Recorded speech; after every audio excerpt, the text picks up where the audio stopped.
Nishad party के राष्ट्रीय अध्यक्ष और उत्तर प्रदेश सरकार में कैबिनेट मंत्री संजय निषाद अपने समर्थकों के साथ देर रात शादी समारोह में शामिल होने के लिए यूपी के संत कबीर नगर गए थे।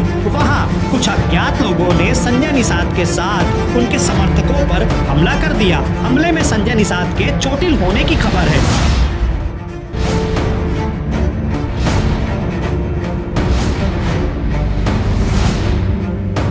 हमले में पार्टी प्रमुख के नाक पर चोट लगने से ब्लीडिंग होने लगी थी। इसे देखते हुए उन्हें तुरंत प्राथमिक उपचार के लिए अस्पताल ले जाया गया, जहां उनकी दवाई पट्टी कराई गई। इसके बाद से संजय निषाद अपने समर्थकों के साथ अस्पताल और पुलिस चौकी के बाहर धरने पर बैठ गए हैं। निषाद पार्टी के समर्थकों ने इस हमले का आरोप समाजवादी पार्टी के कार्यकर्ताओं पर लगाया है। वहीं मामले पर डॉक्टर निषाद ने कहा कि लोकसभा चुनाव में अपनी हार को देखकर समाजवादी पार्टी के लोग बौखला गए हैं। इसी के चलते उन पर हमला किया गया है। उन्होंने कहा कि वे हमले से घबराने वाले नहीं हैं। समाजवादी पार्टी को राजनीतिक दृष्टि से जवाब देते रहेंगे। पुलिस हमले की जांच कर रही है।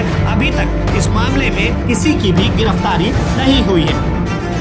मछुआ समुदाय का नेतृत्व करता हूं और जो गरीब हैं उनको मैं गले लगाता हूं और जितने भी कोशिश करते हैं उनके जितने भी ओकेजन हो, शादी विवाह, मैं खुद जाऊं। तो मैं एक कार्यकर्ता था, पहले फोर्स में थे, उनका भाई है, यहाँ रहता मोहम्मदपुर कठार, वहाँ निषाद राज की मूर्ति भी लगी है। तो वहाँ हमको शाम को मैडम को जाना था, लेकिन हम वो नहीं जा पाए तो हमें जाना चला गए। वही हुआ मोर्चा का गाँव है। बैठे वहाँ तो पानी उन्हें पी लिया। पता चला कि उसका जयमाल हो जाता, तब जाइए 10 मिनट में रुक गया। पीछे से कुछ लोग उल्टा पुल्टा सांसद जी और निषाद पार्टी हमारे खिलाफ बोल रहे थे। तो मैं सोचा कि हमारे बिरादरी के लोग होंगे, लाओ समझा देते हैं। आगे लाके बैठा दिया और जब बैठा दिया तो मैं पूछा तो सांसद के खिलाफ बोले। तो मैंने कहा सांसद आएंगे, उनसे बात कर लेना। तो उसने कहा तुम मंत्री हो गए, तुम क्या किए, तुम काम करके। जितने बोलने के बाद उसने हमने कहा थोड़ा ठीक से बात करो। फिर उसने सीधे हमला किया और चोट लग गई, हमारे चश्मा भी हमारा वहाँ टूट गिर गया। उसके बाद उनके साथ संख्या थी। पता चला कि उससे पहले समाजवादी पार्टी के लोग भी 2-3 घंटा पहले गए थे। उन लोगों ने उस तरीके से कह के आए थे, ऐसा ऐसा उल्टा पुल्टा। तो रिएक्शन तो समाजवादी पार्टी के लोगों ने वहाँ करा रखा था। वहाँ कुछ बदमाश किस्म के लोग चार थे, प्रधान भी था। मैंने पूछा कि कौन हो, थोड़ा यादव बताए क्या होता है। उन्होंने कहा भाई अभी इतना ही बोला, उसके बाद ही तो जमा कर दिया। तो एक निषाद के दरवाजे पर मैं बैठा हूँ और दूसरे आ जाए उसके बाद इस तरीके की घटना हो तो उचित नहीं है। और उसके लिए हमलावर मंत्री जी, हमलावर कौन था? हमलावर यादव जी थे। अब नाम तो गांव वाले बताए, अभी पता चला कि राधे श्याम है और जनार्दन और तमाम उसके साथ समर्थक थे ना, कई 20-25 लोग थे। मंत्री जी, क्या ये लगता है कि ये हमला आपके ऊपर जो है समाजवादी पार्टी के इशारे से कराई गई है? निश्चित रूप से जब से मैं आया हूँ तब से समाजवादी पार्टी का पतन हो रहा है। और इसी तरीके से हम लोग तो नहीं, और जातियों के ऊपर भी इनका रहा था। इसी तरीके मेरे सारे नेता मारे गए।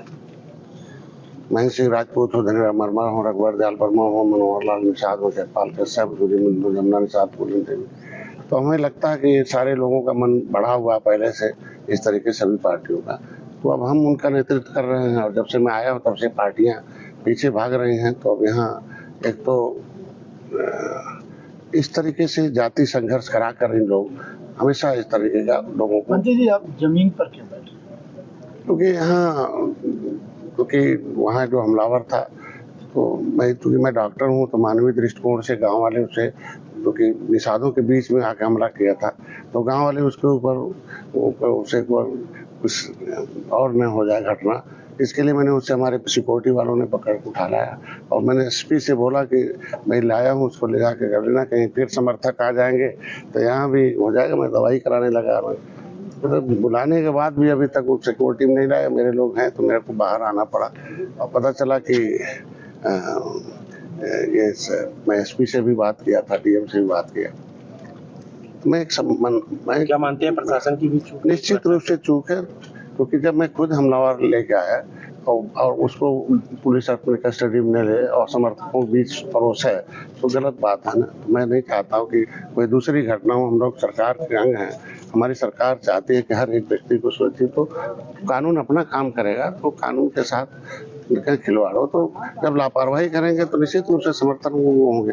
तो उसके लिए हमें समर्थक यहाँ आ जाए तो हमारे पास आगे में नहीं। क्या लगता है कि आपको पुलिस प्रशासन से सहयोग लेने के लिए धरने पर बैठना पड़ रहा है? देखिए, अब चूंकि एक दो ऐसा वहाँ का एक अधिकारी था कि जब उसे फोन किया हमारे पीआरओ ने उसके निजी मोबाइल पर, तो उसने बड़ा थोड़ा गलत शब्दों का प्रयोग किया वहाँ का पुलिस चौकी इंचार्ज, और उसने कहा कि ऐसे तो ऐसे अपमर्यादित भाषाओं का प्रयोग किया। मैंने कहा भी इनसे, तो मेरा कहना ये है कि मैं माननीय हूँ और प्रोटोकॉल के तहत मैं हूँ, बेटा घर बना रखा है यहाँ, चुनाव परिवार यही है, क्योंकि वहाँ का मकान गोरखपुर का भी बन रहा है, तो वहाँ तो यही सब लोग हैं। तो मैंने इनसे पहले भी 5 दिन पहले भी सुरक्षा मांग रखा था जब आए इनको कि हमें सुरक्षा दे दीजिए, और लोकल कहीं जाएंगे ही तो हम लोकल पुलिस ही जानती है कि किस गांव में कैसे अपराध किसके लोग हैं, उनको ही पहचानती है।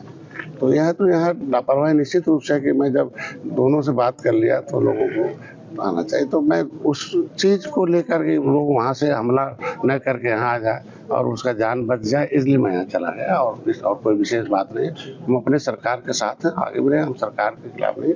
निश्चित रूप से 2-4 लापरवाही बंद हो और ठीक से काम अधिकारी करें, मेरा कहने मतलब यही।